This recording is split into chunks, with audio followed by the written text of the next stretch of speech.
I didn't expect her to walk in that morning. Not into my life. Not into the narrow little repair shop that always smelled of oil and burnt coffee. The bell above the door chimed in its usual tired way, but when she stepped through, even the sound seemed quieter, as if the room was paying attention. She didn't belong here. That was my first thought. Dark coat, pressed collar, hair pulled back like someone who still had somewhere important to be.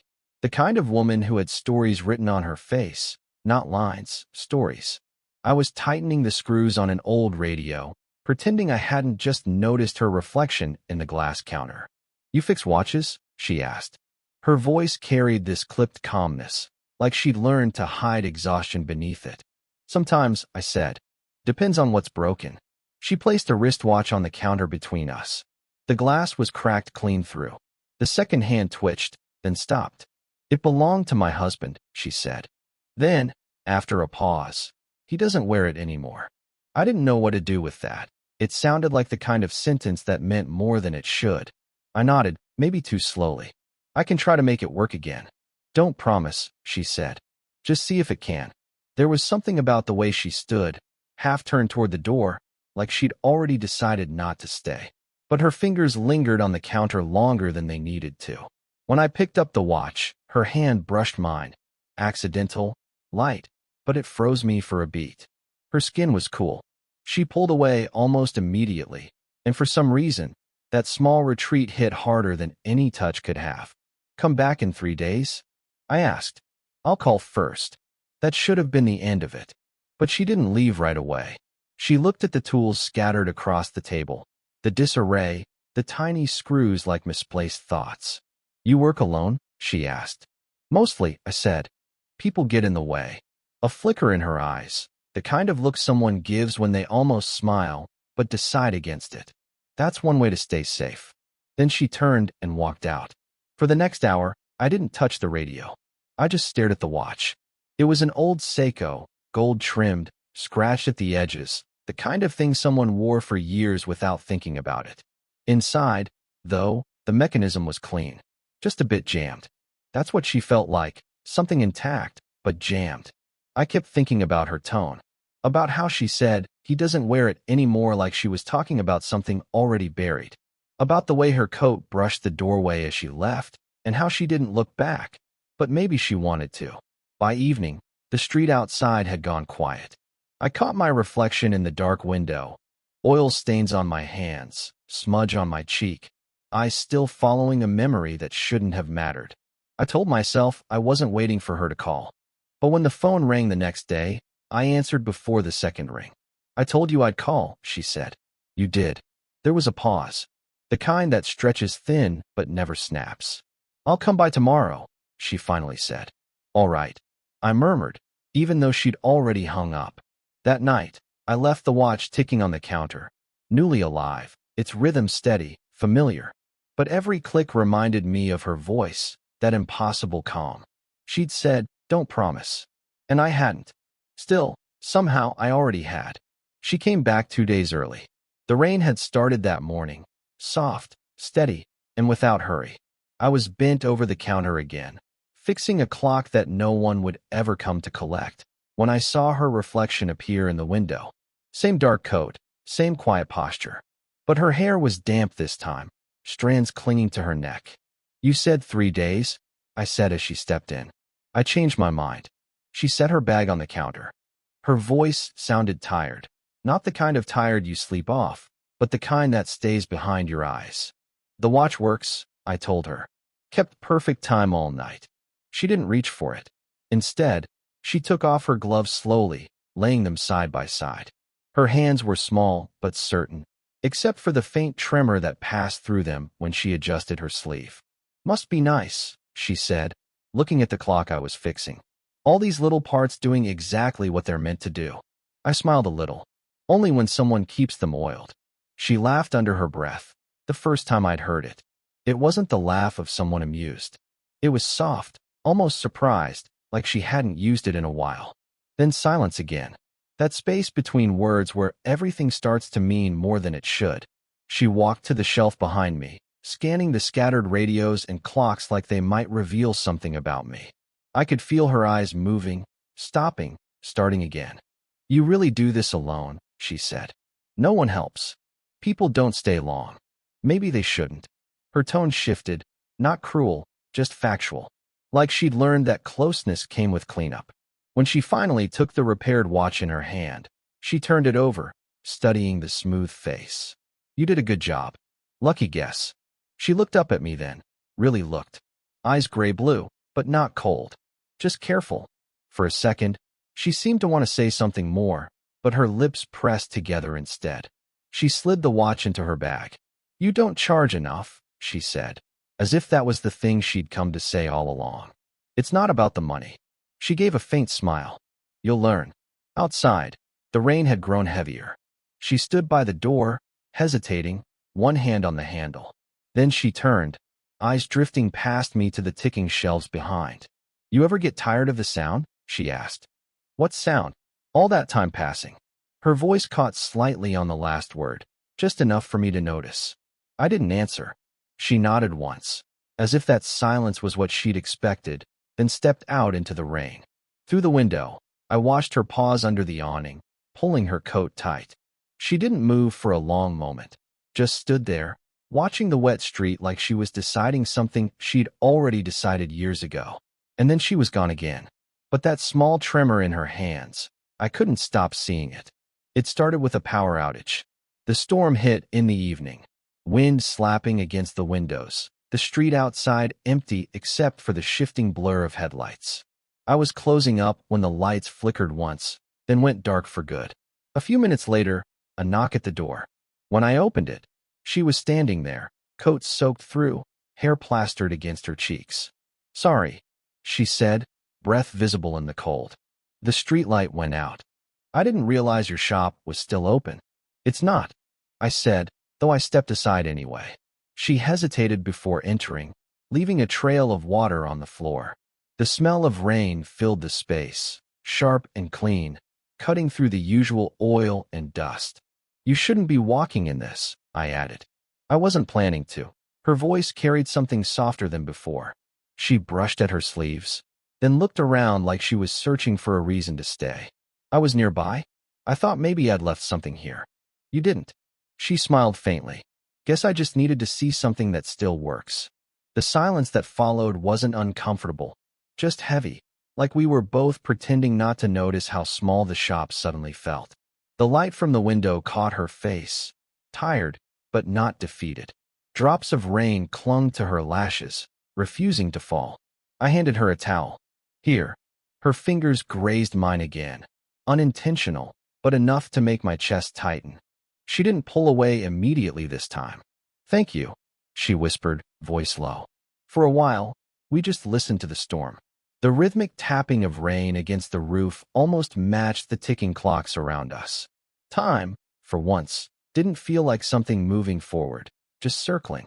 Why do you keep coming here? I asked quietly.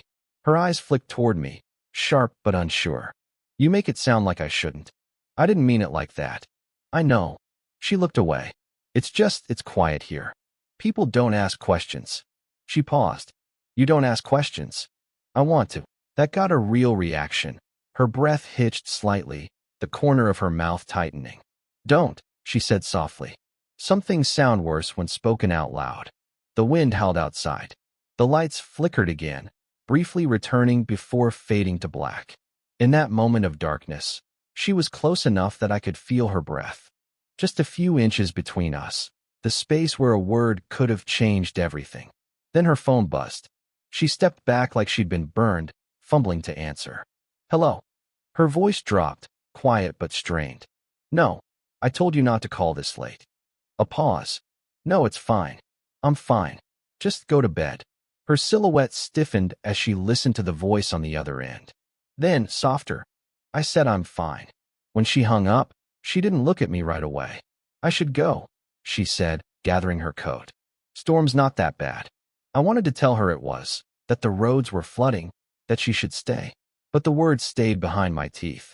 She turned to the door, paused, then met my eyes for just a second too long.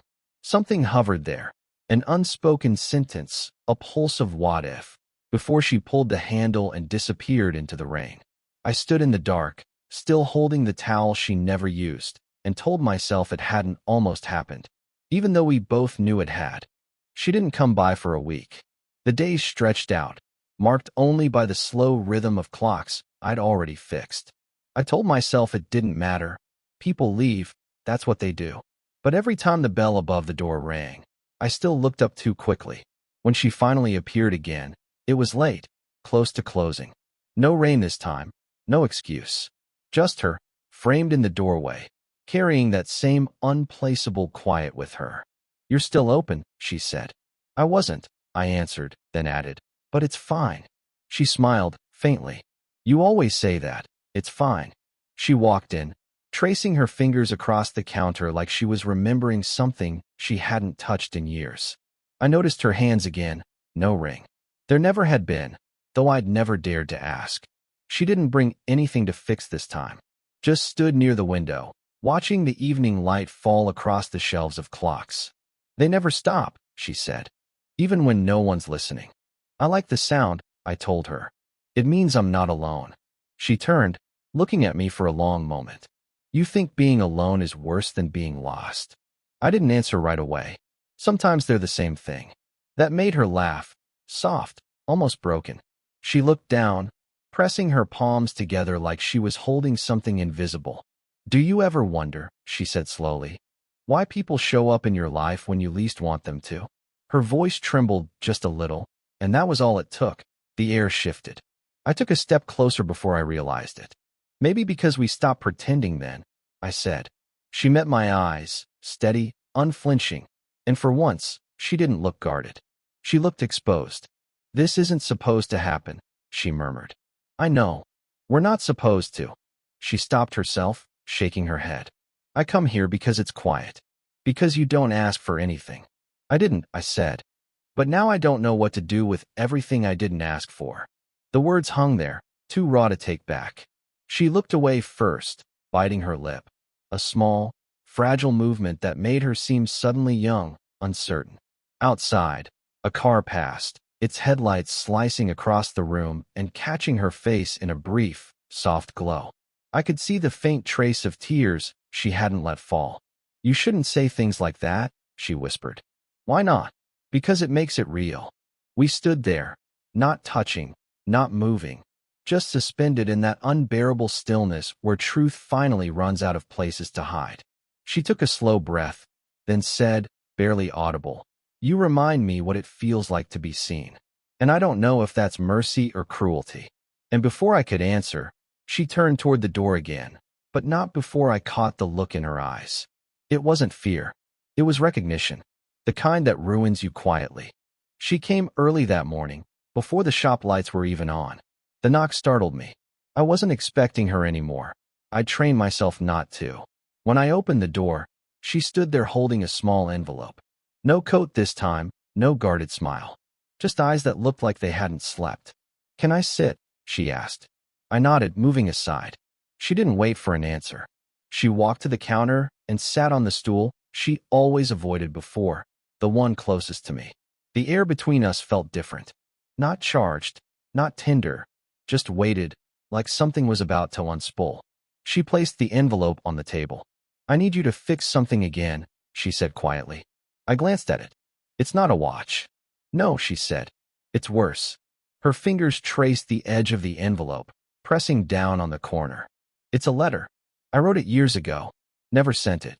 I didn't say anything. She didn't need encouragement. "It was for my son," she continued. "When he left, he was 21. Angry, certain the world had already failed him."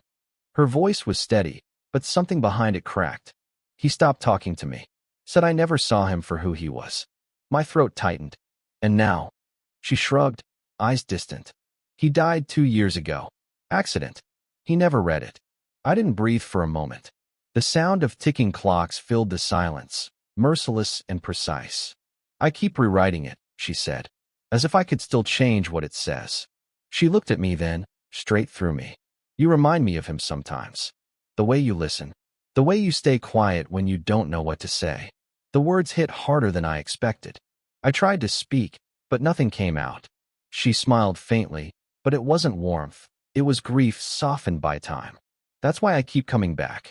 Not because of you, but because you make me forget what it felt like to lose him. I swallowed hard, my voice low. You don't have to forget. She shook her head. No, but I wanted to remember in a way that didn't hurt. For a long while, neither of us spoke. The world outside moved quietly. A car passing, the hum of the refrigerator, the faint creak of the old floorboards beneath her feet. Then she slid the envelope toward me. Would you read it? I hesitated. Are you sure? She nodded once, her eyes fixed on the table. I opened it carefully. The paper was thin, creased, words fading at the edges. The first line stopped me. I wish I had known how to love you without trying to control you. My throat went dry. I folded the letter shut before finishing.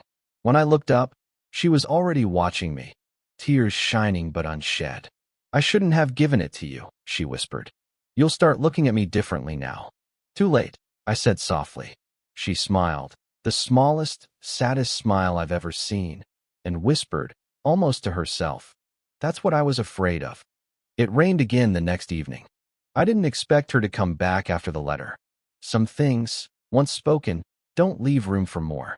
But near closing time, the bell above the door chimed once, soft as a sigh, and there she was, hair damp, eyes calm in that way storms sometimes are right before they break. She didn't speak, just walked in, set her umbrella against the wall, and looked at the clock on the counter like she was checking if time had forgiven her yet. I finished fixing the old wall clock, I said, just to fill the space. It keeps perfect time now. She nodded faintly. You always make things work again. Not everything. That made her look up. For a long moment, neither of us moved. The shop lights hummed quietly above us, steady but dim. Then she took a step closer. Her movements were slower tonight, deliberate, like she was testing whether the air between us could still hold the weight of truth. I shouldn't have asked you to read that letter, she said. I'm glad you did. She studied my face, maybe looking for judgment, maybe forgiveness. Whatever she found there must have eased her, because her shoulders lowered a little. I think, she said softly, I started coming here because it was easier to be seen by someone who didn't know the whole story. You only saw the part that still looked alive. I didn't interrupt. Her voice was fragile enough that silence felt like the only thing strong enough to hold it. I keep telling myself this isn't fair to you, she continued, that I'm using you as a mirror, one that doesn't talk back. Then why come? I asked. She exhaled slowly, eyes tracing the faint scratches on the counter between us. Because every time I leave, the world feels louder. And when I'm here, it's just quiet. Something in the way she said it, not as a confession, but as surrender, made my chest ache. I took a cautious step forward. Then stay a little longer. Her lips parted, maybe to refuse, maybe to say something brave.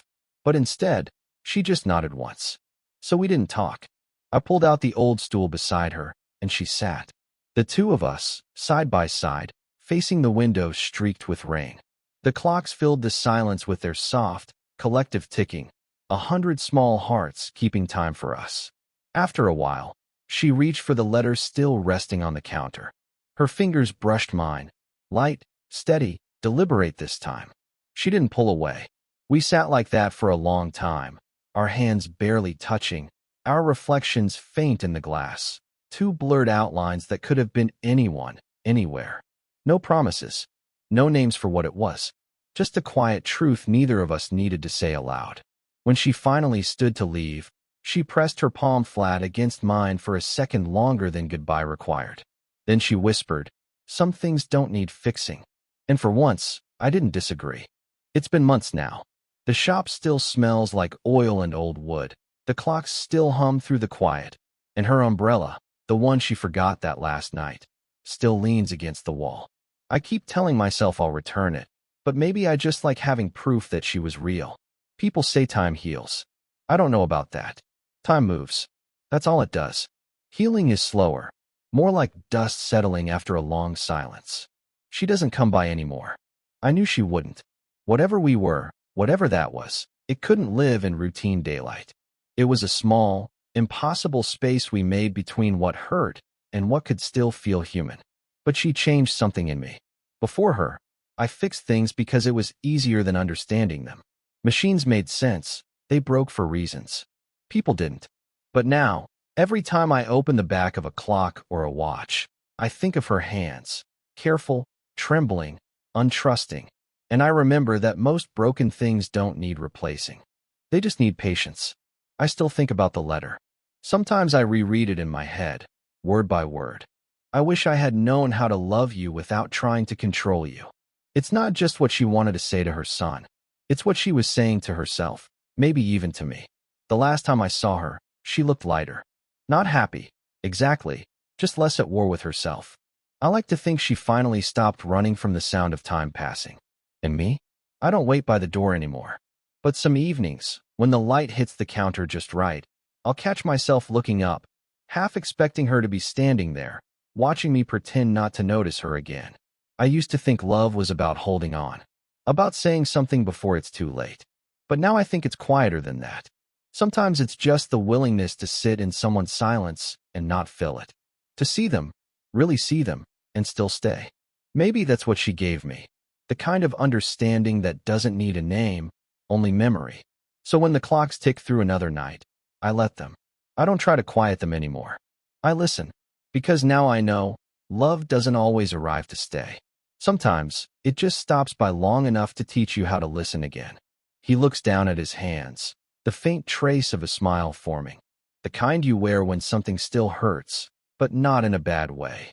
If you've ever met someone who changed you in quiet ways, the kind that echo long after they're gone, tell me about it.